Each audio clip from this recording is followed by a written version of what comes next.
Welcome to the Dine 16, a podcast about food in Sacramento. I'm your host, Max Connor, joined by my co-host, Neil Little. Neil, I hear you're back to work, man. You're back to selling fresh pastas and fancy drinks and expensive bottles of wine. How's it been being back at work? And chicken pot pies right now. It's actually no way. Yes. Well, so even better, it's not always chicken. It's a daily or weekly protein of choice. So kind of a little wild card in there. You got to come check out what Rick's doing. It has been great to be back. As we've documented, I've spent a lot of time at home on injury relief. So first of all, signing into EDD, such a breeze. I mean, I think I have Face ID on EDD. Now they know I'm coming every time. But no, it's been great to be back at work. They've been lovely in putting me back into the swing of things because I'm definitely rusty right now. But it's been fun to be back and back in the rhythm of the restaurant scene. Yeah, I'm just glad for you that your wrist is healed enough that you can get back to work. I just got back from vacation. I just got back from Disneyland, so I've got a belly full of Disneyland churros, which I enjoyed thoroughly. What? So did you engage in all the fun food fare there? Please tell me more, as I have not been to Disneyland in years, so... I know you haven't. You and I actually talked about going together, which I forgot about till we were driving home this time. I was like, all right, you haven't even... I mean, I'm looking at you on the screen, and you've got Star Wars Legos on shelves behind you, and you still have yet to experience Star Wars Land. So I know. We'll have to take an embarrassing dude trip down to Disneyland for a couple days here in the next year.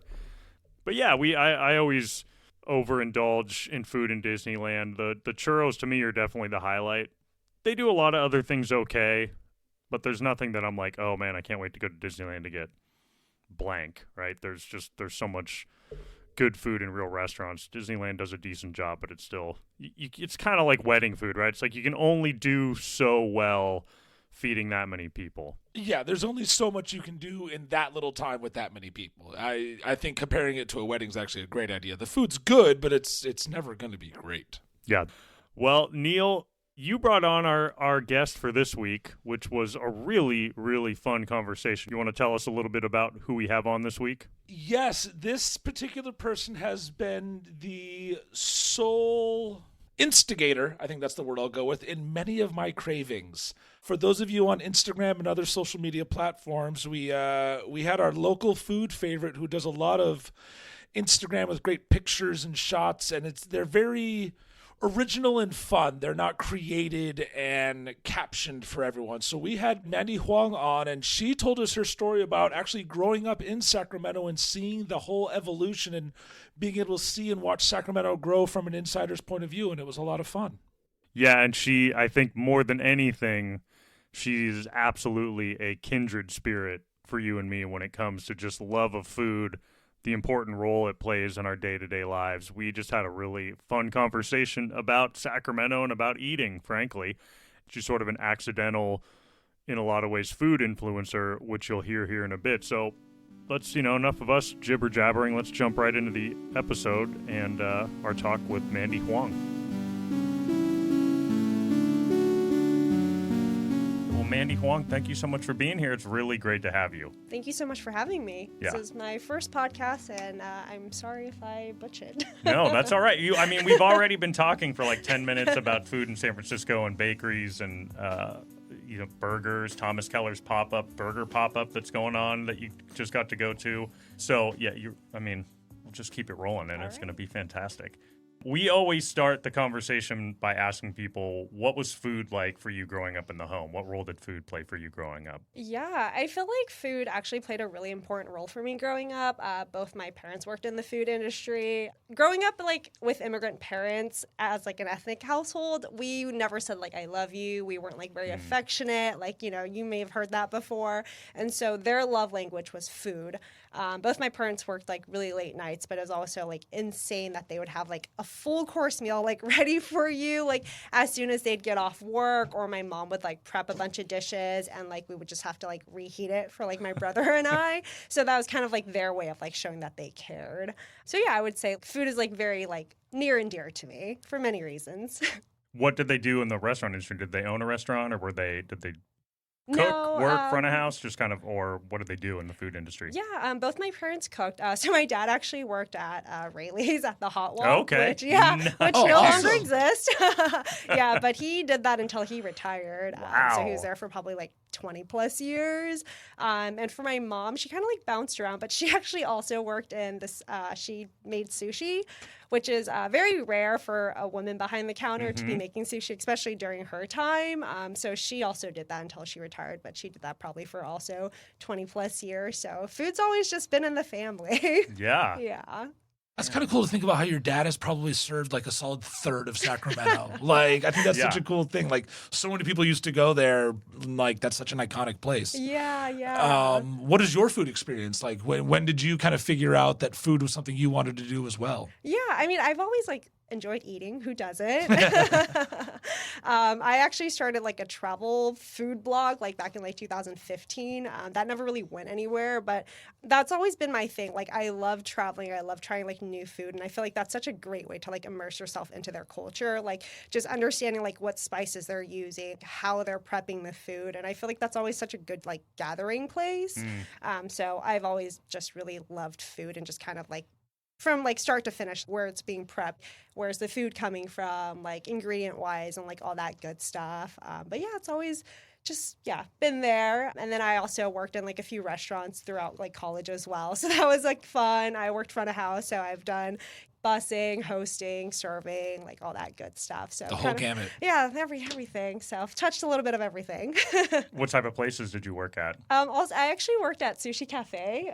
Okay. Which one? The one on Alhambra. Nice. Yeah, so I worked there, and that was way back in the day during college time. So I like served there, probably worked there for like a little bit over a year.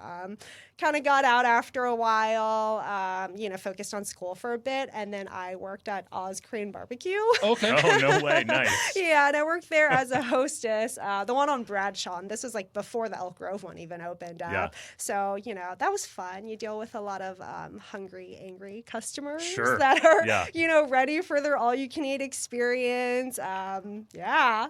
Bulk food eating definitely brings about a certain type of clientele, for sure. Yeah. I and admit I've seen Oz, but I've never been there. I've always wanted to, but just Yeah. never. I don't know if actually I've eaten anything that far out of Midtown. I'm terrible. I am such a You're on the downtown, grid. Midtown grid person. Now, did you go to Sac State? I did go to Sac State. Stingers up. I went to Sac State. I studied business. My focus was on marketing. So, yeah, I've kind of just been around Sacramento all my life and still here. That's awesome. Yeah.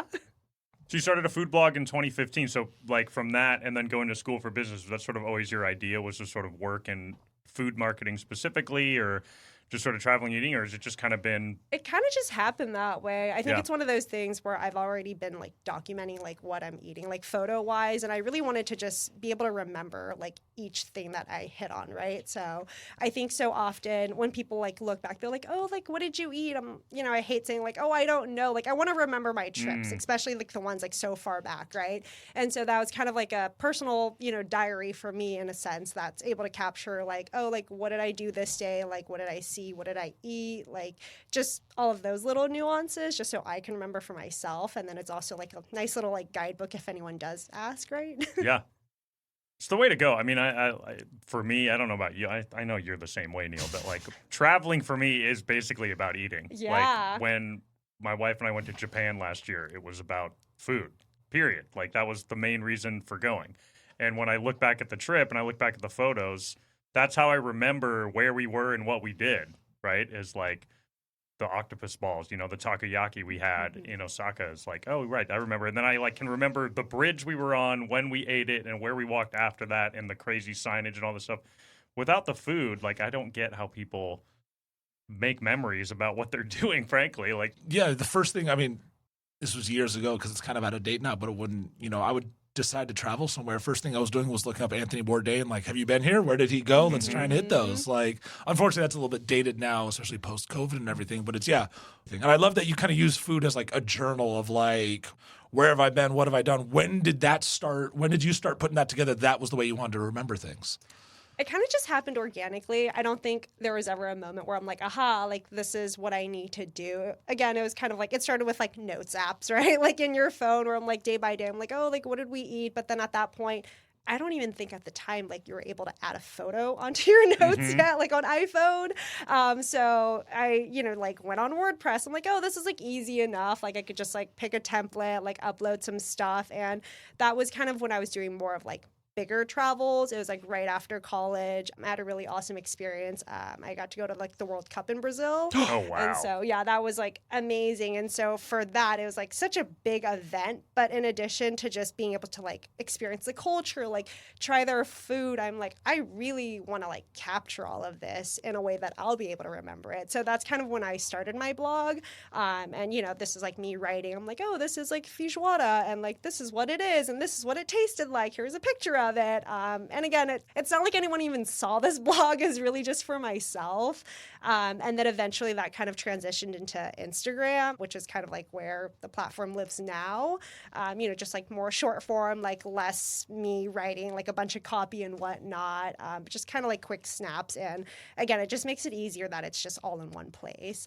But yeah, just... All right, we're going to hang a hard left here. So what was some of the best food you had in Brazil? That's fascinating. Like, tell us about that. I think that's so cool. Yeah, I mean, that was like it was such an amazing experience. My sister-in-law's father and her, like, they're big soccer fanatics. And so it was something that she really wanted to do for her dad. So she's like, hey, like, we're going. Do you want to come? And I just graduated college. I'm like, yeah, like, of course I do. So, we went. The food was amazing. And it was something I just mentioned, like feijoada. It's like this stew, like this like fishy bean stew, and it was just so good. Like it was so comforting. Like aesthetically, it didn't look very pretty, but usually those are the best ones, right? What is it, like Ugly Delicious? Right, like I was gonna Dave say Chang says? Dave Chang thing, right? yeah. And that was just like so full of flavor, and it was just so good. And then of course, just like the cheese bread.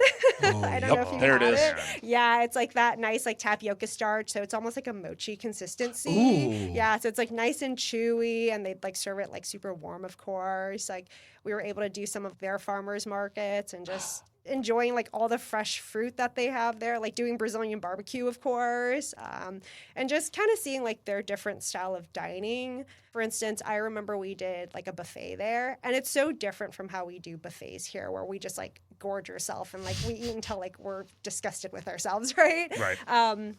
There, I remember you actually weigh out your plate. So you would go like get your food and then you'd weigh it, and that's how you would pay. So it's like a better way of like portion control too, I guess. So you're not It's like just frozen yogurt. Yeah, exactly. Like add all your toppings. So I love that was like the way that they did it, where you're not really like encouraged to eat until you want to explode. Right. If you're not encouraged to be like, oh, get a giant pile of fried Exactly. chicken and then eat one drumstick and be like, nah, I'm not really good with that. I'll I'm just sorry. set that If to I the walk side. in somewhere and it says all you can eat shrimp, that's not an option. That's a challenge. Is that what put Red Lobster into I bankruptcy? think it was. Yeah, John Oliver did a bit about it. He's like, I'm good. If we're doing this, let's do it. Yeah. Like Yeah. basketball shorts, the whole 9 yards. I Yeah. love it. You mentioned, obviously having immigrant parents who cooked a lot. Do you think, I think it's a real advantage for somebody who, grows up in America, but also comes from a food culture that's from another country as well, as far as then getting into lots of different food types and flavors when you do want to get into food. 'Cause I think frankly, a lot of us white people like grow up with sort of some basic foods. And we just saw the big faux pas of one of the U.S. tennis stars who like filmed all this stuff in this China buffet. Did you see this? And she was just like talking about how crazy it was that they were eating frogs and turtles and all this other stuff. And it's like, it's not crazy. Like, take an anthropology course. Like, it's not crazy. People eat different stuff all over the world. It's not weird. I think at Mariners games they're doing crickets now. Oh wow. Yeah, I think they're doing roasted crickets at Mariner games. Yeah. Why not? Cricket tacos? Like, yeah, all of it. But, Yeah, right. Yeah, and honestly, that's my biggest. I need crunch. If you're going to provide it, I'll take it any way Texture and possible. Yeah, protein. exactly. Absolutely. But do you feel like that sort of opened your eyes immediately as you started to go out and taste food and have this idea for traveling food of like, I've already experienced a wider range than maybe most people have growing up in this country. There is that like culture shock of like food was never really like there as much, I guess. Kind of like what you're saying, like it's something that wasn't so far out of my comfort zone. Oh yeah, like I grew up eating I don't like it. I don't think it was something that I tried, but it's like, I tried frog like very young as a kid. I saw them being butchered at the supermarket, which was very traumatic. And I Yeah. can still remember that scene till this day in my head very vividly. But yeah, none of it was new, right? Like, of course, like the flavors and everything was new, like the way that they're preparing it is new, but the ingredient itself was like never scary to me. So I feel like I've gotten a very good opportunity to like try a lot of different things at a very young age that my parents just exposed me to because that was just the norm. So it was like never anything like weird, like, ew, chicken feet. I'm like, oh yeah, we just have that at dim sum. Like it's just there rolling around the Right, carts. Like yeah. you want it pickled or braised. So it was like, yeah, nothing like no ew moments, right? Less Yeah. of, I guess. I love that you know exactly how to cook chicken feet too. That was just rolled right off Right. the tongue. Like, no, That's which right. way do you want it? Come on. Well, so Not for me personally. I'm not a fan, but you know, I've tried it. It's there. I can say it. I can say that at least.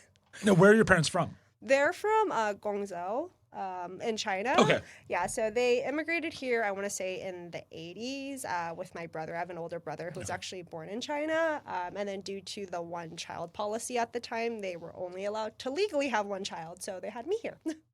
the idea of moving to another country and culture, not knowing the language, and with one kid already, and then having another kid and just like figuring it out is mind blowing to me. So Impressive. You know, Yeah, I mean, even nowadays, like with our, modern technology of being able to use Google Translate and travel that way, I'm like, I don't think I could do it. yeah, Like they didn't know the language, like moving here, there's definitely no technology, very poor at the time. So it's just like came with like very little, right? So I think like food was just an easy transition for them. I'm sure they already had like the basic skills to do it, just kind of like growing up, like having to help in the household and whatnot. But, I don't think that's what they were doing like back in China, but Sure. it's just kind of something easy, like manual labor that they can get into. And I think that's kind of just where it progressed to, that's what put food on our dinner table at home was them cooking food for others. And that's kind of just how it like worked out, I guess. yeah. Yeah. Did they cook strictly like, I don't want to use like what food they were used to, or did you see a transition of them incorporating American and other ingredients or? No, I feel like we primarily ate Chinese food at home, which is so funny because then we'd go out. Well, we rarely went out, but when we did go out, it would also be Chinese food. So it was really, like growing up for me, like they would make their one big meal, but, I'd eat a lot of frozen foods at home as well just to get by through the day, right? Sure. And that was like my time to be like, ooh, American food. But my American food would be like Hungry Man, like microwaves or like Salisbury steak. yeah, like kid cuisines, and I'm like, ooh, a brownie, because it's not like my parents would go like buying brownies typically Right, for yeah, us because sure. they're like, oh, it's too much sugar. So it's funny because like that was my way of getting like exposed to like American food, like outside of like school lunches and whatnot, right? So yeah, we like primarily like only really ate Chinese food, and even when we would have, I don't know, like a steak or something, my dad would be like, oh, I need a side of rice with this. Right, yeah, that's exactly So right. like, yeah, it's always somehow incorporated.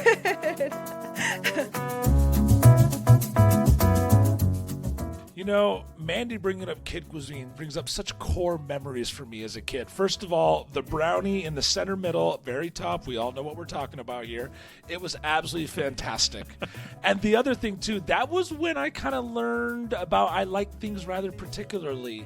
If there was a kernel of corn or a green bean in my brownie, oh no, hold on, stop everything, get the scalpel out, slice down the plastic, because you have to keep it over the brownie for the steam, and then move it back over. But I had to have each one in a compartment. But I have so many fond memories of the Salisbury steak. Yeah, and it's funny. I think you're talking about pre-cooking too, of something already being in there. But to me, I just remember the terror of is some sort of like meat juice or corn juice gonna like leak over the side and infect and ruin my brownie, which kind of like inevitably always happened a little bit. But yeah, man, she brought me back to the brownie feature in a kid cuisine or a Hungry Man. That I hadn't thought about that in a very long time. I'm glad she took us there. And as we were just talking about, that little penguin, I can still see him vividly. That's right. You said that maybe your next tattoo is the kid cuisine penguin. Hey, if you know, you know.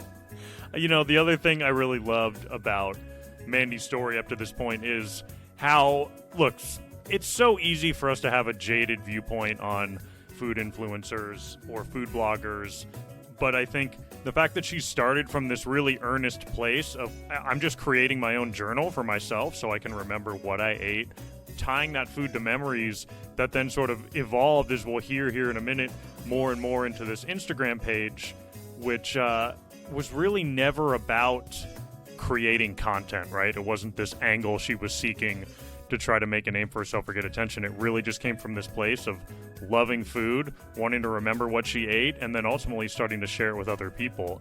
And I think her sharing her experiences with food only enhances where people go. I mean, you and I have talked many times, like, we've gone to these places, but what I remember is the food. So she's helping people improve their trips on what she's doing. And like you said, it comes from such an earnest place. She's not out here to make money.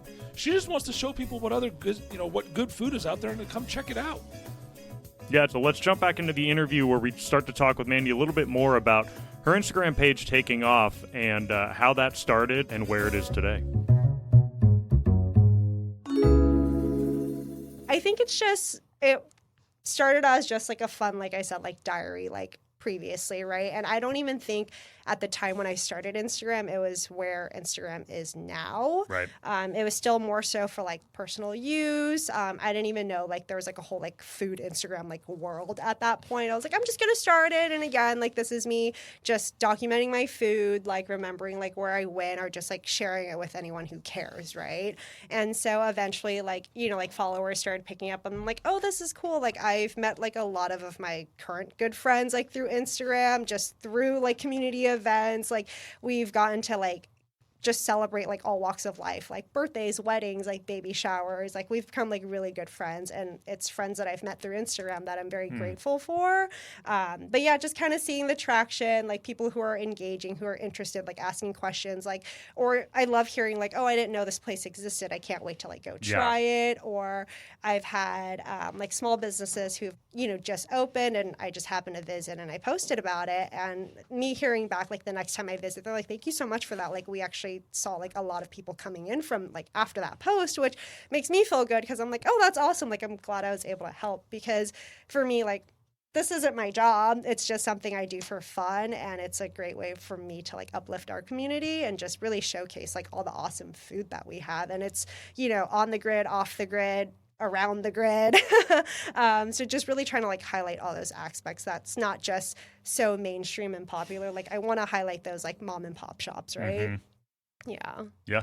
We couldn't agree more. I think we're exactly on the same alignment there. Now, so you were kind of talking about grid and whatnot. How big is your radius? Yeah, I mean, I don't feel like I have like a set radius. Like I don't feel like I'm strict to like Sacramento only. Okay. So it's really, we have Bouchon right, up there, yeah. exactly. So it's really just anywhere that I feel like is worth me sharing. Like I go to a lot of places, but I don't share everything. But when I do, I think it's like worth like, hey, like this place is like new, like go check it out. But like also, like we were talking about earlier, like be mindful that some of these places are new and they are in like their early development stage. So give them a chance. Like, don't be too harsh, right? And try it again, like in a few months if you didn't think this was great now, right? Yeah. So yeah, no actual parameters, just kind of like what I think is good, and not good just doesn't make it up there then. Which is great. I think that Jonathan Gould, who was the famous food writer for a long time for the LA Times and down in Los Angeles, I heard him in an interview talk about that like he doesn't write bad features, right? Because he knew the power he had to completely sink someplace. So if he didn't like it, he just didn't write about it. How do you find new places to go to that aren't just in the mainstream that everybody sort of, you can read about in SACB or wherever, there's the like 10 to 15 places everybody knows. So how do you find the other 500 that you want to go check out? I mean, honestly, sometimes it's just driving around. Like, Sure. It's just organically stumbling into a place where I'm like, oh, that looks interesting. And really just not being afraid to try something different. I think everyone who features on Instagram, like so much of it's just like glued to like Midtown, right? Or downtown. And I feel like, we have like so many incredible restaurants, but what about South Sac? Like we're not highlighting like all like the amazing like Vietnamese food we have over there, or just, getting out of those standard typical areas that, maybe look a little bit more aesthetically pleasing, where you can easily feature on Instagram. But again, back to Ugly Delicious, it's like it doesn't need to look pretty for it to be good. And so, I mean, I spend a lot of time in South Sac, like eating, just like different like Vietnamese restaurants. Like there's some that just specialize in like rice plates. There are some that you only go there for the pho or, you know, for specific dishes. And it's just, again, just like making it over there and just like trying something different, right? And then of course, just like I'm also on Instagram a lot, just looking, right? Like constantly looking, seeing like what's new, and then just hearing about things. Like you start to like look into it, or maybe you're traveling and you see a type of restaurant, you're like, I wonder if we have something similar to that back home, and just like looking for those little things. So I don't know. I'm always thinking about food and like what my next meal is. And I always like want to try something different, at least like once, you know, and again, it's one of those things like if it wasn't good, then I just won't talk about it. Or, you know, maybe I'll wait a little bit and like go try it again just to give it a fair chance, right? Because we all have our bad days. Maybe that wasn't the chef of the day and he was sick and they had to pull in someone else, right? No, I think that's a really good point. Like, or like when a restaurant first opens, like everything is going to go wrong for that restaurant, if not 2 or 3 times. Like if you've been somewhere new and didn't quite like it, like you said, like come back in 3 or 6 months. Let them kind of work the kinks out and figure out what they're doing and where they're going. What like so you kind of started in 2015. How have you seen the evolution of Sacramento food? Because I feel like farm to fork or whatever they want to call it now was kind of starting back in that early half of the decade. And how have you seen the evolution of Sacramento food in that time? Or have you, and has it just gained popularity? Yeah, I mean, I think Sacramento as a whole has like grown so much. I mean, I'm born and raised here, and I think it's very standard Sacramento, like of me to at the time, like I can't wait to leave. Like it's so boring here. There's nothing going on. And I think right after I graduated college is also around the time that I started my Instagram is when I really noticed. I'm like, wow, like we have a lot of cool restaurants here, like really diverse. Like we don't just have like a single type of food. We really hit on like all notes, I feel like, and we have good versions of them. And now seeing like more and more pick up. It was a bummer during COVID, you know, I think like that took away a lot of it. But those who survived, I would say, are the best ones, like flavor profile wise. But I definitely have seen like a really large like growth of just like types of restaurants. We've gotten like nicer restaurants. We've become a destination spot for many people who actually like want to come and eat. Like it's no longer just coming and seeing the Capitol and going to Old Sac. Like there's restaurants on their list that they're like, I'm here for this specifically and I'm going to go. So it's really cool just to like hear that. I love that. That's exactly why I love this city. I would actually argue that it's just given the farmland we sit on, I don't know that anyone has better food than we do. Like you think of all these restaurants in LA and San Francisco and whatnot, and it's like, oh yeah, those are American River cabbages. You know what I mean? Like all the food still comes from, you know, we don't have scallops here, I will admit, but you know, all the vegetables and beef and things like that, that's all coming from within 40 miles of our doorsteps. Yeah. And as a result, a lot of the food is just simple and delicious, which we don't need all the sauces. Right. Just butter. Lots of butter. Lots of butter. We like butter, yes. Big butter fans.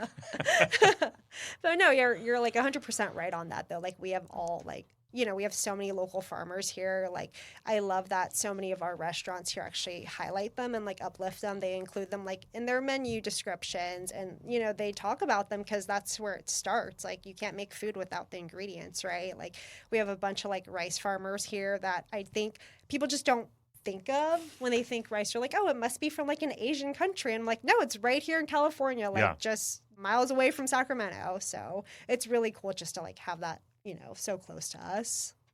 If I recall correctly, I think the Central Valley is the second largest producer of rice in the world, I think. Or it's in there with like somewhere in India or China or something like that. Like it's right in there. And that's, you know, they go to like, say the Capitol and look around. It's like, oh, it's all buildings. I'm like, yeah, if you go just beyond that, it's all farmland around you.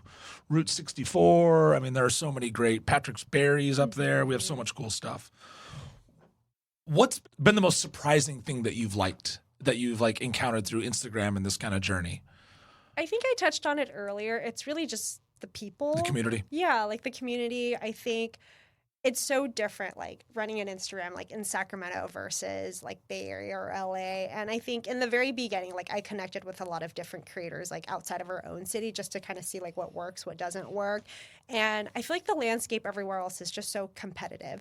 Like everyone's like very like for themselves. And in Sacramento, everyone's like, oh, like how can I help you? Like even before, like, you know, there would be a lot more events before, like prior to COVID. And everyone would just be like hands on, like, oh, like how do I help you style this shoot? And then after the shoot, everyone's actually real. They're like, hey, do you want to go grab a bite? Like, let's get to know each other. Like, and again, like I made so many close friends that way. And it's really just the community. Like I've gotten to meet like a lot of like cool chefs, like hear about their stories. Like, why are you doing what you're doing? Just cool people who also just enjoy eating, you know, so just good people. No, and I love to hear that that's such a great community because, yeah, that was kind of my initial judgment was like, I bet it's a dog-eat-dog world, but it's great to hear that it's not. But I'm also glad to hear that it's just Sacramento that's not dog-eat-dog. That makes me really happy to hear. Yeah, I think I think everybody knows how hard it is, what a miracle it is to create something in the food world and have it gain any sort of traction, right? Oh, yeah. It's like there's any number of millions of people who can make really good food and a small select few who are lucky enough to break through and have something be successful. So, it makes sense that, well, yeah, it's dog eat dog, but there's also just, I think that every chef we've interviewed since we started the show, that's been one of the things they talked about, specifically to Sacramento too, that it's just, there's a community of people in the culinary world who are all sort of rooting for each other and working for each other. And there's not a lot of... It's a lot of collaboration. Yeah, there is. And it's a lot of just rooting for each other, because we all want good places to go eat. I think everyone who works... I mean, I'm like you. Sounds like you're like me when it comes to eating. Like I had a day last week where at the end of the day, I was feeling kind of down and a little bit depressed, and I was like, "What? Why am I feeling?" I mean, look, there's any number of reasons to be depressed these days that we won't get into, but nonetheless, I was like, "What? Something's off. What is it?" And then I realized, like, oh, you know what? I didn't really eat anything that I wanted to eat today. And I like pinpointed, like, that's the reason, like, if I go through a day and there isn't at least one thing that I was like looking forward to eating and I get to eat it, then it's not a good day. You just didn't have your chocolate chip cookie. Yeah, that's all it was. It could be a cookie. Could be a bowl of Fruity Pebbles at the end of the night if it's not, what we were going to make for dinner. But yeah, it was one of those days where it was like we just threw together whatever and I wasn't looking forward to it. And it was 9 p.m. and I was like, oh man, this day sucked. I get that. That's like when you're eating something and it's just so unsatisfying. Yeah. And so you like keep chasing that like next bite. It's The like next bite will be better. This one has to be better. It's like Yeah. I'm still unsatisfied. Like I need something different now. I'm decent about budgeting for things. I don't budget for food. If I want brie and prosciutto for dinner, guess what I'm having? Brie and prosciutto. I'm totally with you on that. I think we touched on it earlier with just like with traveling and whatnot. It's like I plan my entire trips around food. Like Yes. what restaurants do I want to eat at? Like what type of food do I want to eat? Like, okay, like now what activities can I do in between my next meal so I can What burn gardens off are that? near the Right. restaurants? Exactly. Not what restaurants are near the gardens. No. Right. Flip that.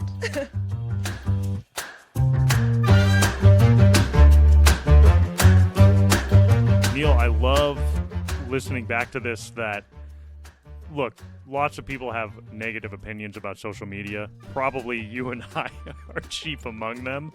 We're not big social media users or fans, much to the chagrin of this podcast success. But what a beautiful thing to see that, like, Mandy talked about some of the best friends she has today came through social media, came through her starting this Instagram page, reaching out to other food journalists and food influencers and just asking them questions at events and other places, and that has turned into really amazing core friendships that she has in her life today, which is ultimately like what we were all sold social media could and should be, and is what it certainly can be. I think it's the story that we want to hear as well. I love hearing that she talks about going to events and still getting beers with people afterwards, and that, like you said, some of her closest friends are on social media. And yeah, I think we hear so many negative things about social media, and there is the opportunity for social media to be negative. Again, you and I do harp on that quite a bit, but it was so refreshing to hear the other side of the coin. One of the other things I appreciate about her is, as all young adults do, you never want to stay in your hometown and you want to get away from everything. But, she kind of got to take a look around and see the potential and growth that Sacramento had. And I'm glad she did stick around to see what a blossoming, awesome city that we've become and the community that she is very much a part of and influencing heavily. Yeah, it's really cool to see. Obviously, it's just a part of her personality, but she's just sort of a connector of people. And so to see her in this role of using Instagram, but just how she just loves the fabric of this community, and it's something we've heard over and over in doing this podcast from virtually everyone we've interviewed, is how tight-knit the food community in Sacramento is, and that's really kind of a special thing in this little big city that we live in, right? Now, as you referenced earlier, you and I have very little to no knowledge when it comes to social media. So you kind of asked her about what goes into a post, what does she look for, what is her goals, what is she trying to get out of a post? And so we jump back in with that question.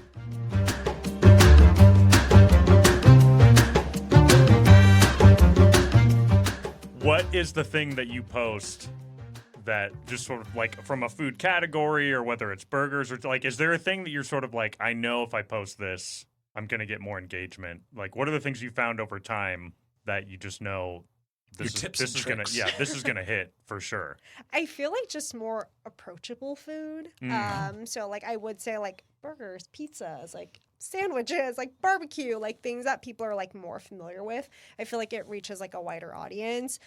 Sometimes when you post like more fine dining, I don't think people register as well with it. Like maybe it's just not something that is going to be like a day-to-day meal for them, obviously, right? Like this is a special occasion meal, so they're like, like back pocket. And I think, it's just different. But I do see that like more like casual dining usually does a little bit better for me.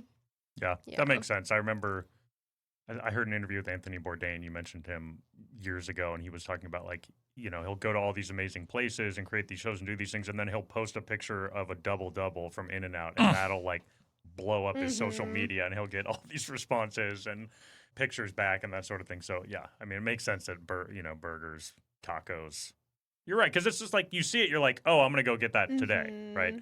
But if you see something that's from a course menu that's $200 per person, and unique like, to a restaurant versus anyone can get their favorite burger somewhere. Sure, yeah. Oh, and everyone wants to try their next favorite burger. I'm always looking. Yeah, always looking for my next favorite burger. Yeah. It's kind of going back to that, like chasing like the best bite. I think last month we had like 3 burgers within 4 days because we're like, that one wasn't good enough. Like I'm still craving another burger that like hits a spot, right? Yep. So like we just had so many burgers that week. We finally got it. I totally relate to that. I had a burger craving a few weeks ago, same thing, and I think it took me 3 burgers before I was like, all right.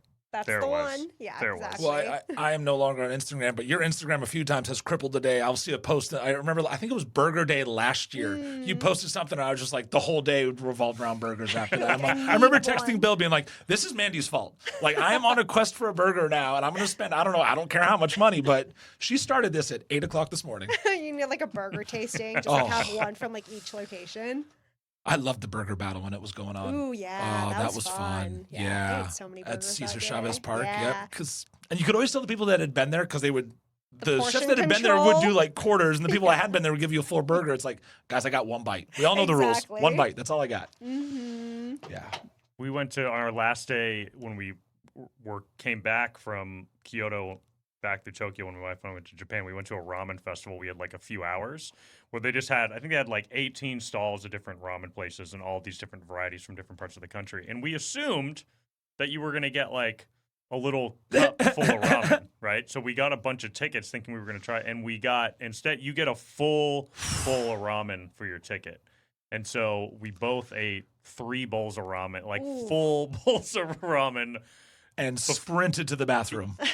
No, we had to get to the airport after that. So it was like, our flight was like we were done, and we got on the subway straight to the airport to get on the plane. Oh no! I mean, I wouldn't say I regret it by any means, but it was not the It was wisest. a decision. Yeah.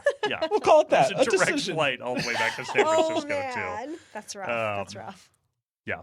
But it was delicious. But it was just not what I just assumed, like, we're going to try all these different ramen. It's going to be a little bowl. No. Full scale bowl of ramen. Oh man. And I'm not leaving it. I'm not. No. It's like a beer. It's like, no, I'll finish that. Don't worry. I know I got 2 more sips. So how long does it take to like curate a post? Like, give us the timeline of like deciding on the restaurant, pictures, script, post, all that. Yeah, I feel like most of it's all very organic. I don't think I ever like plan a visit to be like, ooh, like I have to go here for this. It's really, I'm here and this seems convenient right now for me to capture some content and like post about it later.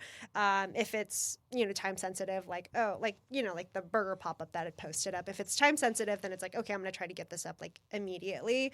But my thing is always, I want to enjoy the food. I don't want to eat it cold. I don't want to have the person I'm with eat it cold. Like I'm here to capture what I can capture, and if I don't, then oh well. Like I'm here to spend my time with my people. I'm here to eat the food and enjoy it the way it's intended to be. I don't want to centralize it around Instagram, and if it makes it onto Instagram, cool. But if not, then oh well. That's awesome. I think Love that's that. probably why you're so approachable, is it is organic, not curated with lights and Right. cameras. And that is one of my biggest pet peeves as a server. I'll drop food Oh, with yeah. someone, and like I'll make comments like, "Oh yeah, it tastes better after it's on Instagram," and like people will laugh. I'm like, I'm totally making fun of you right now. Like, Right. I had a guy on a date look at her. He's like, "You've got 5 seconds." I was like, "I respect you, man." It was like, "Look, this steak is hot." Rick's Exactly. favorite condiment is steam. Oh, That's what he I love says with that. I every love dish. That is so, amazing. yeah, I enjoy that. No, that gives you. I mean, that's instant credibility to say like I'm not. Yeah, it's food and people, and then if I capture it well enough, I want to put it up. Fantastic. You're welcome. Yeah, Yeah, right. I love that. That's awesome. And that's exactly the kind of food person I'm going to trust. That's exactly right. So outside of food, who are you? Like, I am sure everyone sees here that you're eating and will be shocked to hear that she is a tiny little person. Who are you outside of food and whatnot? What does your everyday life look like? What do you watch? What do you read? Yeah. Things like that. I'm very obsessed with my 2 dogs, Nori and Maggie. They're 2 French bulldogs. That's right. Yes, they're fun. They're loud. They snort a lot. I wouldn't trade them for the world. How old are they? Nori just turned 7. Okay. My baby, I know. He just turned 7, and Maggie just turned 5. So they're dogs. Yeah, they're dogs. What They're colors are dogs. they? Nori's a black and white pied, so he has a little black eye on one side. Nice. All the neighbors always like to make a joke. They're like, "Oh, like who hurt you?" And I'm like, "Ha ha ha." Okay, I haven't heard that one. And Maggie's a red fawn, so like brownish. Yeah. But yeah, they're fun. Who is Mandy outside of food? I don't know. I feel like my life really does revolve around food a lot. Like I said, like my husband and I will be walking the dogs and asking, what should we eat for lunch? While we're eating lunch, what should we eat for dinner? Like, are we having dessert tonight? Like, we should. But yeah, I feel like my days do revolve around food quite a lot.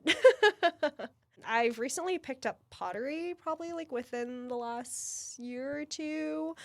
So I probably do that like at least once a week, or I try to. And that's been super therapeutic, just, really getting to like work with my hands and really just detach from everything else because I'm so focused on what I'm doing. So that's just kind of been like a really nice like mental escape for me. And I feel like it just really teaches me to let go because you could spend so much time working on a piece and maybe you get it to like almost the final stage and it just cracks. And you're like, well, that was, weeks of work, but that's fine. Like on to the next. So that's been really fun for me. That's very cool. And vessels to eat food. Yeah. I'll bring it home and I'll ask Bill, like, would you buy this? He's like, can you make me 100? And I'm like, if you give me like 5 20, 35? years. Right, Right, yeah. exactly. Crew 4? Sure. But it has been cool. Like, there's been some like dishes that he'll actually like take to work with him. So I'm like, oh wow, look, it's like in a real restaurant. Oh, that's Like- awesome. So it's cool, like getting to see like my pieces actually like being used. Let's jump into the rapid fire question. Or do you have any more No, yeah. in-depth, hard-hitting questions over there, Diane Sawyer? No, I'm ready to go. We're good. What is your favorite guilty pleasure snack? Ooh, I love just classic cheesy Cheetos. Like Oh, I can get down on like a full bag by myself. Like, please don't watch me, please don't perceive me. Just let me be in my zone eating my Cheetos. I'm sorry, if a bag is opened, it's a one-time thing. I Chips, fully agree. Oreos, all I of have it. no self-control. Like, I just shouldn't keep snacks in the house because again, I will eat all of them without realizing it, and then I'll feel like hot garbage, and then I'll leave like 2 Cheetos in the bag and put it away to Right. make myself feel better. I didn't eat all of it. But I love a good cheesy Cheeto. The only reason I stopped doing that many Cheetos is like everything just turns orange I around you. know. You have like an electric glow after you. Everywhere you go, you see handprints around the house. Like, Ooh, go around the corner that night. My trick is using chopsticks. Ooh. To like eat my chips, so Interesting. like I don't get them like all on my fingers, and like I could still like multitask, do whatever I need to do, like if I'm working or if I'm like, needing to change the channel on the remote. She's so chopsticks. much smarter than us already. Yeah. Never thought about My that. strategy was I just let it build up as long. It's like that's Oh, like no, The crust? it's like that's like it's like the drumstick nugget at Yeah. the bottom of the drumstick. It's like my fingers caked in a 1/4 inch of Cheeto dust is like the treat at the end of the bag. Chopsticks with that. Okay, I'm gonna do that. Yeah, I do forks chopsticks. with Oreos. That way Oh, you get like right in the middle, the and you whole dunk it Oreo into the in, then the milk? Oreo doesn't fall apart. Yeah. Yep. It's a See, solid tip. Again, didn't learn that till about 2 or 3 years ago, but yeah. chopsticks are the way to go, Oh, chopsticks good for everything. Yep, I totally agree. except for soup. We talked about food growing up in your home. What's the thing you wish you could go back in time and eat? Ooh, I feel very fortunate that my mom still makes a lot of like my, like childhood classics. One dish in particular that I really like, and it's so simple. It's just steamed egg.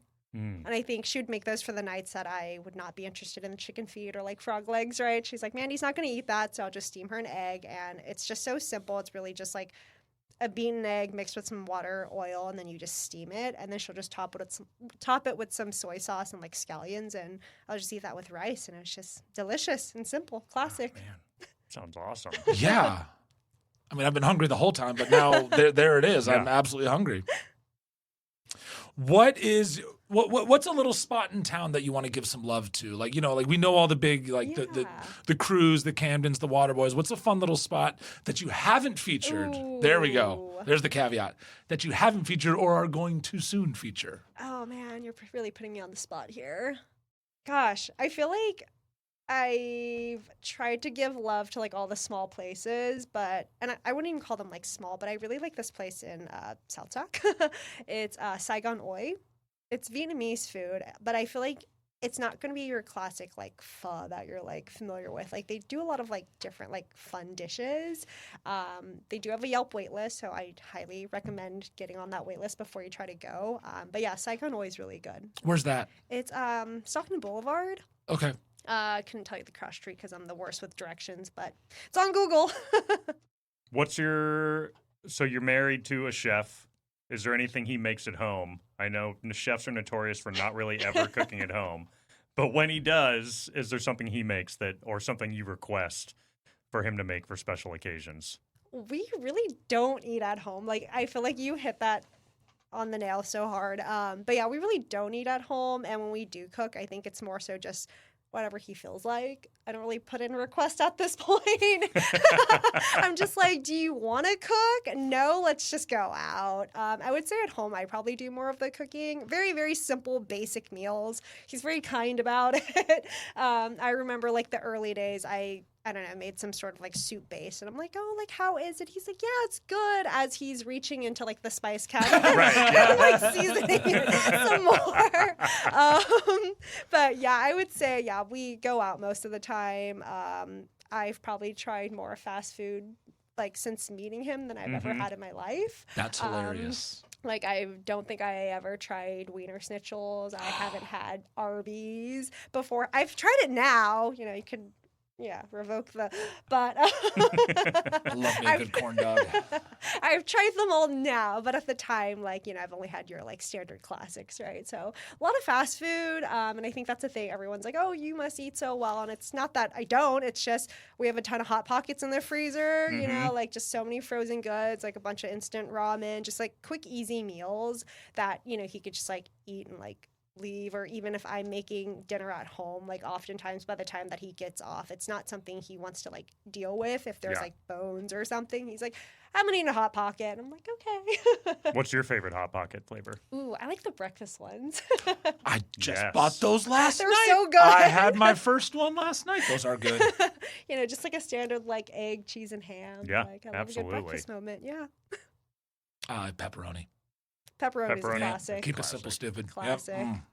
It's so funny. You brought up Bill. He went to SF Market, which is a Asian supermarket, and he comes home and he's like, "Oh, I bought these Hot Pockets," and I'm like, "I thought you went to SF Market." He's like, "Yeah, but they had this special flavor that I don't see anywhere else."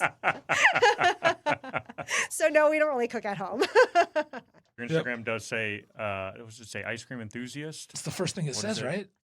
Ice cream is my weakness. Okay, so Okay. we're not claiming any necessarily expert to it. But what is your favorite ice cream in town? Ice cream in town, I would have to say, is Gunther's.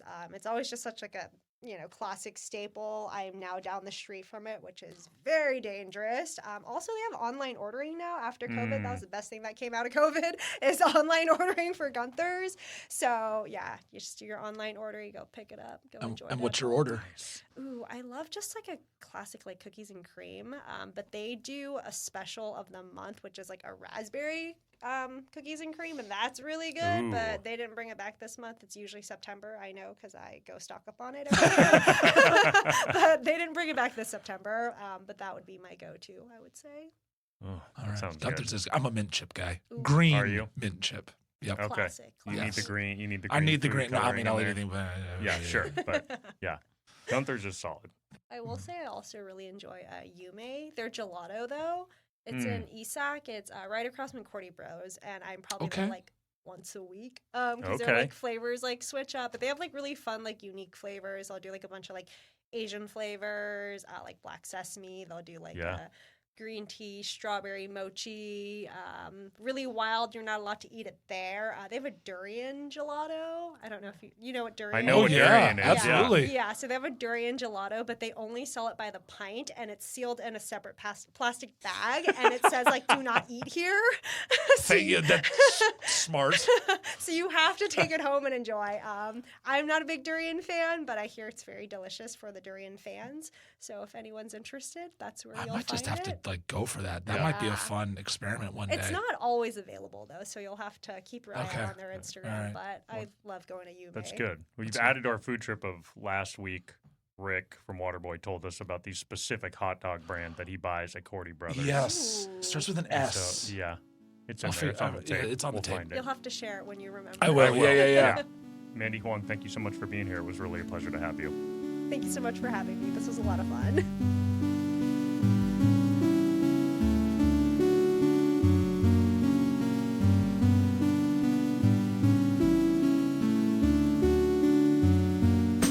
Well, Neil, that was a really fun interview.